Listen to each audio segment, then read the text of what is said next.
I'd like just to talk about default apps, if I can. We talked about needing to switch out launchers last week because sometimes they're not brilliantly accessible.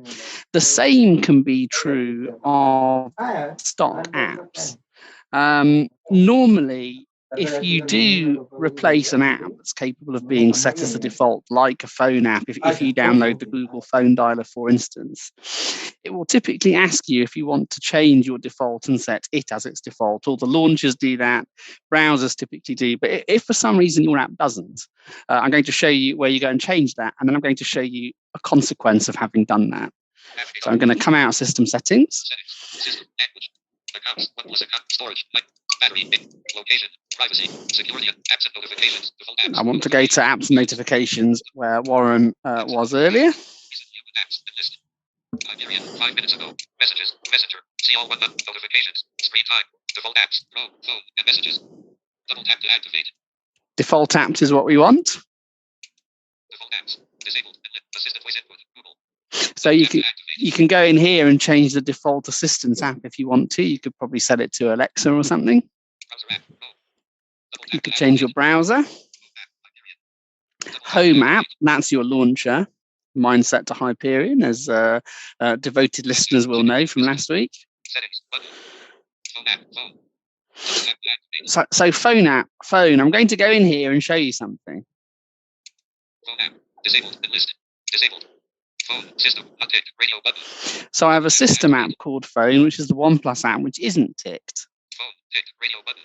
And that phone app that is ticked is the Google app. But as you might have gathered from the app names, that creates a bit of a problem. So I'm going to go into my apps list and show you why and what you can do about it. So I'm going to flick up with 2 fingers to bring my apps list into focus. I'm going to scroll down to Phone. You heard that? I've got Phone column 2 and Phone column 3.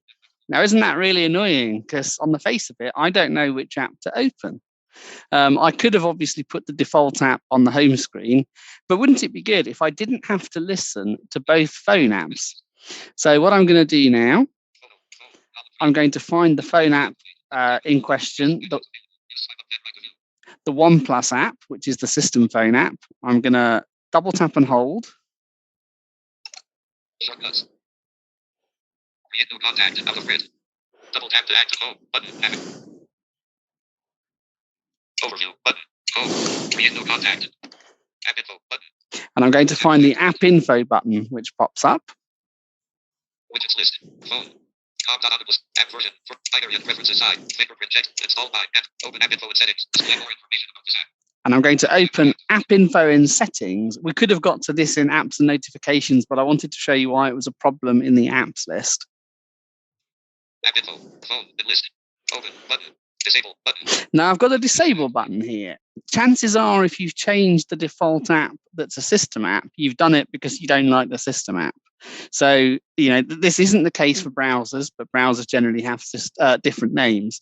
So if you've disabled, if you've changed the default of a system app, I would recommend, particularly if it has the same name as an app you've replaced it with, you come in and disable the system app. Open button. Disable button. If you disable this app, Android and other apps may no longer function as intended. Keep in mind, you can't delete this app since it came pre-installed on your device. By disabling, you turn this app off and hide it on your device. Disable app button out of list. So you always get that warning, but keep in mind you hide the app on your device, which is key, and I'll show you why in a minute. I'm going to disable it. App info. Enable button list. Home button. I'm going to reopen the apps list.